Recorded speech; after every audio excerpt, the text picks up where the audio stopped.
नमस्कार, मी पंजाब. आज आहे 21 जून 2025. आजपासून परत एक शेतकऱ्याला अंदाज देणार आहे की राज्यामध्ये सध्या म्हणजे सर्वदूर असा पाऊस नाही, म्हणून हा अंदाज सर्व शेतकऱ्याला लक्षात द्यायचा.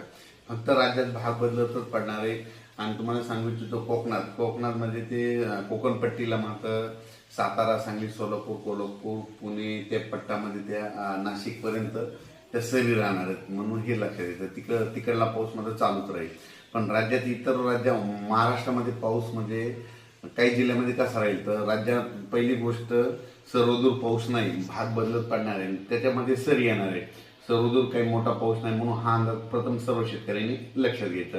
राज्यात सांगायचं झालं तर आता म्हणजे आज आहे 21 जून 2022 आणि 23च्या दरम्यान तुम्हाला एक सांगतो की जळगाव जिल्ह्याकडं, त्याच्यानंतर संभाजीनगर, जालना जिल्हा, त्याच्यानंतर बुलढाणा जिल्हा घाटाच्या खाली, त्याच्यानंतर अकोला, त्याच्यानंतर अमरावती, वर्धा, भंडारा, त्याच्यानंतर यवतमाळ जिल्हा, वाशिम जिल्हा, हिंगोली जिल्हा, नांदेड जिल्हा या भागामध्ये सध्या म्हणजे 21, 22, 23च्या दरम्यान म्हणजे आज उद्या परवा सरी येणार आहे. म्हणजे रात्रीच्याला बऱ्याच ठिकाणी पाऊस पडेल, उद्या त्याला देखील थोडा येणार आहे, पण सर्व दूर पडणार नाही.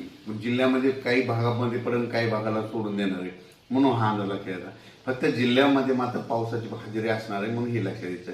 त्याच्यामध्ये सांगायचं झालं तर 23 जून 24 आणि 25च्या दरम्यान म्हणजे धाराशिव, लातूर जिल्ह्याकडं, त्याच्यानंतर परभणी जिल्ह्याकडं, त्याच्यानंतर नांदेड जिल्ह्याकडे या भागाकडे एक पाऊस असणार आहे. बीड जिल्ह्याकडे थोडाफार असणार आहे. म्हणजे सर्व